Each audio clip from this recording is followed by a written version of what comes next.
우리가 살아가는 이 지구 위에서는 하루에도 몇 건씩 건물이 무너지는 사건, 사고가 발생하고 안타깝게도 사람이 목숨을 잃거나 크게 다치기도 합니다. 우리나라도 예외는 아니었죠. 한국에서도 크고 작은 사건들이 있었습니다.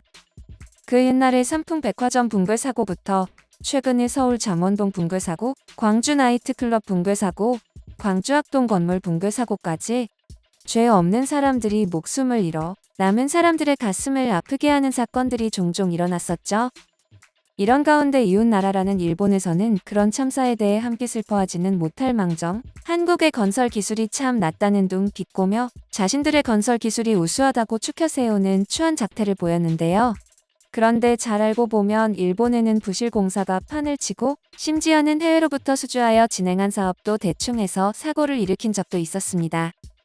어떻게 된 일인지 자세히 살펴보도록 하겠습니다. 지난 한여름의 어느 날이었습니다. 강렬한 햇살이 내리쬐는 오후, 평소와 별 다를 바 없는 흐름을 유지하고 있던 도로 위에 갑작스럽게 건물이 쏟아져 내렸습니다. 이 순간 정류장에 정차한 버스가 매몰되는 참사가 발생했는데요. 지난 6월 9일 광주광역시 동고학동에서 재개발을 위해 철거하던 학산 빌딩이 붕괴되면서 올림 54번 버스를 덮쳤던 안타까운 사건입니다. 이 사고로 9명이 목숨을 잃고 8명이 다치는 인명피해가 있었는데요. 사건 발생으로부터 3개월여가 지난 9월 21일 건물 붕괴 참사 현장에서 희생자 추모제가 열렸습니다. 추모제에 참석한 유족들은 헌화와 분향 도중 먼저 떠난 가족을 기리며 눈시울을 붉혔죠. 이를 지켜본 많은 네티즌들은 너무 가슴이 아프다, 유족들의 가슴이 얼마나 미어질지 상상도 할 수 없다 같은 반응을 하며 함께 추모했는데요. 그저 평소처럼 가던 학교에 가고 학원에 가고 또는 집에 가던 길이었을 뿐일 텐데 영문도 모른 채 목숨을 잃게 된 것을 생각하면 망치로 가슴을 내리찍는 듯이 아파옵니다. 대형 참사였던 광주 학동 건물 붕괴 사건은 당시 일본에도 보도되었는데요. 작업자 4명은 직전에 이변을 눈치채고 피난이라니 자신들만 피난? 돌아가신 분의 명복을 빕니다. 지진도 없었는데도 망가졌다고? 희생자가 한 사람이라도 더 구출되면 좋겠다.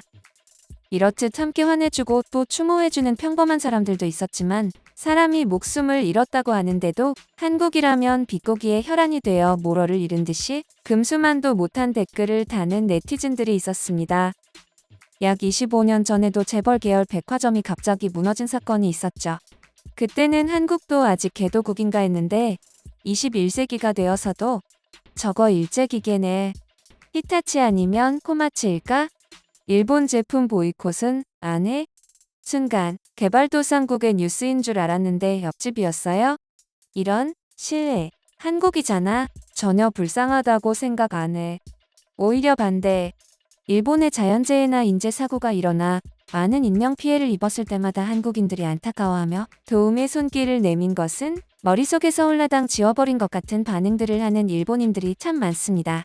이럴 때는 국가적인 원한이나 반감 다 뒤로하고 같은 인간으로서 같이 슬퍼해주는 것이 인지상정인데 말이죠.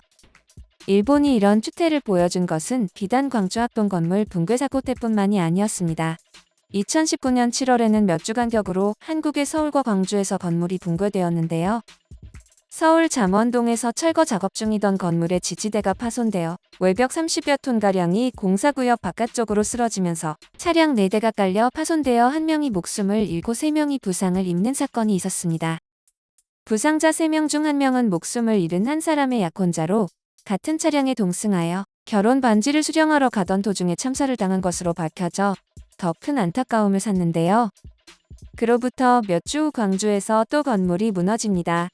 서구 상무지구에 소재한 나이트클럽에서 복층 구조물이 붕괴하여 2명이 목숨을 잃고 무려 34명이 부상을 당했죠. 이렇듯 결이 비슷한 사건들이 일어났는데 이는 일본 언론에서도 보도하곤 했습니다. 한국의 참사가 일어나니까 일본은 신이 나서 한국의 건설 기술이 아주 후진국 수준이라며 물고 뜯기 바빴습니다. 한국 퀄리티네. 자주 있는 일이에요. 신경 쓰지 마세요. 일본인 특유의 화법으로 한국인들의 신경을 살살 긁고 있습니다. 한국의 건설 퀄리티가 저 모양이라며 돌려가는 모습이 참 얄미운데요. 그러는 일본의 건설 퀄리티는 얼마나 좋길래 저 유난을 떠는 것일까요? 사실 일본인들이 저럴 수 있는 이유가 있습니다. 일본은 대외적으로 건설 강국으로 정평이 나 있기 때문이었습니다. 이름하여 건축계의 노벨상이라고 불리는 프리츠커상을 일본은 7번이나 수상했습니다. 1979년부터 있어왔던 이 상을 43년 동안 총 8명의 일본인이 받은 것이었죠. 보시다시피 미국과 나란히 공동 1위를 차지하고 있습니다. 건축에 관한 한 자기네가 최고라고 굳게 믿는 영국, 프랑스, 이탈리아보다 훨씬 많고 디자인 강국 스위스와 현대 건축에 있어 가장 잘 나가는 네덜란드보다도 앞서는 모습이죠. 이렇게 잘 포장된 자료들만 본다면 일본이 건설 강국이긴 한가 보다 생각할 수 있지만 빛나는 면이 있으면 동시에 어둠이 드리운 면도 있기 마련입니다. 일본의 모든 건설사와 건축가가 완벽한 것은 절대 아니었죠. 단지 빼어난 자들과 그들이 보여준 성과만을 대대적으로 홍보하니 그렇게 보였을 뿐입니다. 2015년 일본 국도 등에 설치된 500여 개 다리에서 문제가 발견되었던 것이 하울 좋은 일본 건설의 민낯을 드러낸 단적인 예인데요. 이것은 역시나 부실 공사 때문이었습니다. 문제의 발단은 교토식 국도에 설치된 간진바시 다리였죠. 발주했던 것과 다른 부품이 공사에 사용됐다는 신고가 들어와 조사했더니 다리 낙하를 방지하는 장치의 부품 용접이 제대로 되지 않은 것으로 드러났습니다. 조사 결과 제조회사와 유착관계에 있던 검사회사 검사관이 공사에 문제가 없다는 보고서를 작성해 준 것으로 드러나 일본 사회에 큰 파장을 일으켰죠. 다른 회사도 조사한 결과 전국 556개 다리에서 성능 미달 부품이 사용된 사실이 밝혀졌습니다. 이렇듯 자국의 국도에 대해서 비리를 저질러가며 허접하게 공사했다면 해외에서도 다를 바 있었을까 싶은데요. 그들은 실제로도 그랬습니다. 2007년 베트남의 건터시와 빌롱성을 연결하는 건터대교를 짓기 위해 일본의 다이세이 건설과 카지마 건설, 일본 제철 등 3개사가 일본 컨소시엄을 구성하여 주 계약사로 공사를 맡았었는데요. 건터대교는 2004년 9월부터 공사를 시작해 2008년 12월에 개통될 예정이었습니다. 하지만 참사는 다리를 짓는 도중 벌어지고 말았죠. 공사 현장에서 다리가 붕괴된 것이었습니다. 사고 당시 최소 200여 명이 교량해서 공사 작업 중이었습니다. 무사히 완공됐다면 베트남은 물론 동남아시아에서 가장 긴 현수교가 될 예정이었습니다. 또한 건터시와 빌롱성 간 연결 시간을 30분 이상 줄여 지역 산업 활성화에 크게 기여할 것으로 기대를 모은 다리였죠. 하지만 다리 붕괴로 모든 것이 물거품이 되었습니다. 사고 이후 베트남 언론들은 공사를 맡았던 일본 건설업체들의 부실 시공과 뒷돈 거래 등을 문제 삼았습니다. 비리를 저지르는 역사가 유구한 일본다운데요. 이 문제는 곧바로 사회, 외교 문제로 비화되었습니다. 공사의 주 계약사는 앞서 언급한 일본이 3개사였는데 이들이 모두 14개 하도급 업체에 연쇄 하청을 준 것이 원인이었습니다.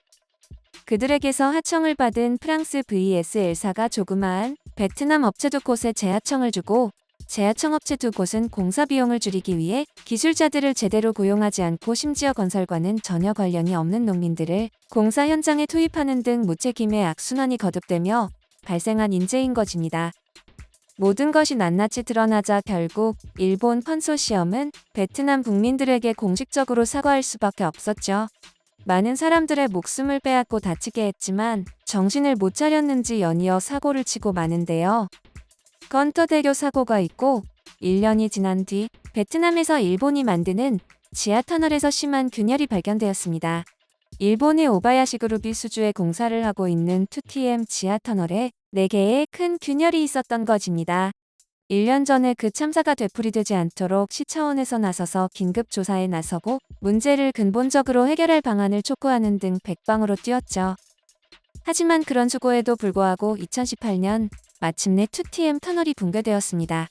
부실하다는 것을 이미 한번 지적당했음에도 개선되는 모습을 보여주지 않았던 일본은 비난을 피할 수 없었죠. 사고가 발생한 주변 지역 교통이 몇 시간 동안 마비되는 사태를 겪은 데다가 입구 근처에서 오토바이를 몰고 가던 한 남성이 도로로 튕겨나가 큰 부상을 입고 병원으로 실려갔기 때문입니다. 또 인명피해를 내고 말았습니다. 그 밖에도 맨션을 허접하게 만들어 놓고 이름만 번지르하게 지어서 값비싼 매물로 내놓는 등 일본의 부실 공사 사례를 하나하나 따지면 끝도 없을 지경인데요.